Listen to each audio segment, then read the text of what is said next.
TV 10ಗೆ ಸ್ವಾಗತ.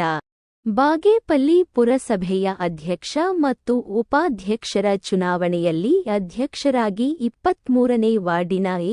ಶ್ರೀನಿವಾಸ್ ಮತ್ತು ಉಪಾಧ್ಯಕ್ಷರಾಗಿ 8ನೇ ವಾರ್ಡಿನ ಸುಜಾತ ನರಸಿಂಹನಾಯ್ಡುರವರು ಅವಿರೋಧವಾಗಿ ಆಯ್ಕೆಯಾದರೆಂದು ತಹಶೀಲ್ದಾರ ಮನೀಷಾ ಪತ್ರಿರವರು ತಿಳಿಸಿದರು.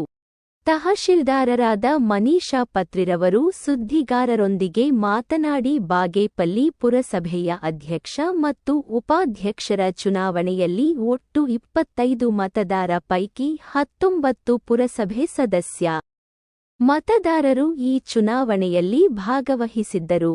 ಈ ಪುರಸಭೆ ಅಧ್ಯಕ್ಷ ಮತ್ತು ಉಪಾಧ್ಯಕ್ಷರ ಚುನಾವಣೆಯಲ್ಲಿ ಅಧ್ಯಕ್ಷ ಸ್ಥಾನಕ್ಕೆ 1 ನಾಮಪತ್ರ ಮತ್ತು ಉಪಾಧ್ಯಕ್ಷರ ಸ್ಥಾನಕ್ಕೆ 1 ನಾಮಪತ್ರವನ್ನು ಸಲ್ಲಿಸಿದ್ದರಿಂದ ಪುರಸಭೆ ಅಧ್ಯಕ್ಷರಾಗಿ ಎ. ಶ್ರೀನಿವಾಸ್ ಮತ್ತು ಉಪಾಧ್ಯಕ್ಷರಾಗಿ ಸುಜಾತ ನರಸಿಂಹನಾಯ್ಡುರವರು ಅವಿರೋಧವಾಗಿ ಆಯ್ಕೆಯಾಗಿದ್ದಾರೆ ಎಂದು ತಿಳಿಸಿದ್ದರು. ನಂತರ ಶಾಸಕ ಸುಬ್ಬಾರೆಡ್ಡಿರವರು ಮಾತನಾಡಿ, ಬಾಗೇಪಲ್ಲಿ ಪುರಸಭೆ ಚುನಾವಣೆಯಲ್ಲಿ ಅಧ್ಯಕ್ಷರಾಗಿ ಕಾಂಗ್ರೆಸ್ನ ಎ. ಶ್ರೀನಿವಾಸ್ರವರು ಮತ್ತು ಉಪಾಧ್ಯಕ್ಷರಾಗಿ ಜೆಡಿಎಸ್ನ ಕಾಂಗ್ರೆಸ್ ಬೆಂಬಲಿತ ಸುಜಾತ ನರಸಿಂಹನಾಯ್ಡುರವರು ಅವಿರೋಧವಾಗಿ ಆಯ್ಕೆಯಾಗಿದ್ದು ಅವರಿಗೆ ಅಭಿನಂದನೆಗಳು ತಿಳಿಸುತ್ತೇನೆ.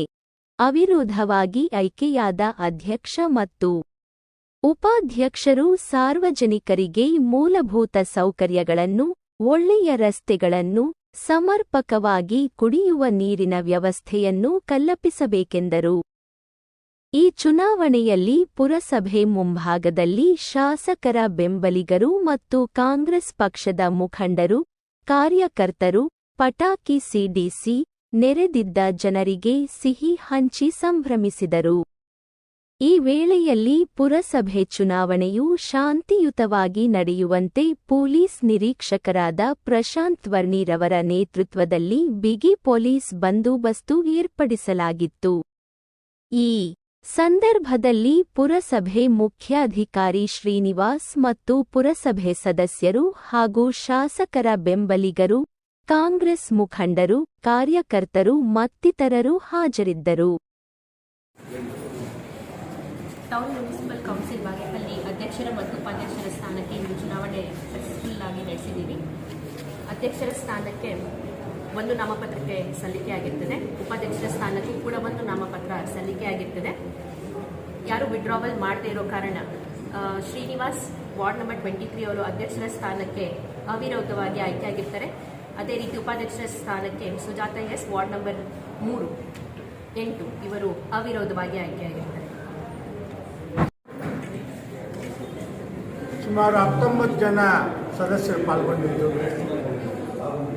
ಅವಿರೋಧವಾಗಿ ನಮ್ಮ ಕಾಂಗ್ರೆಸ್ನ ಶ್ರೀನಿವಾಸ್ ಅವರು ಅಧ್ಯಕ್ಷರಾಗಿರ್ತಾರೆ.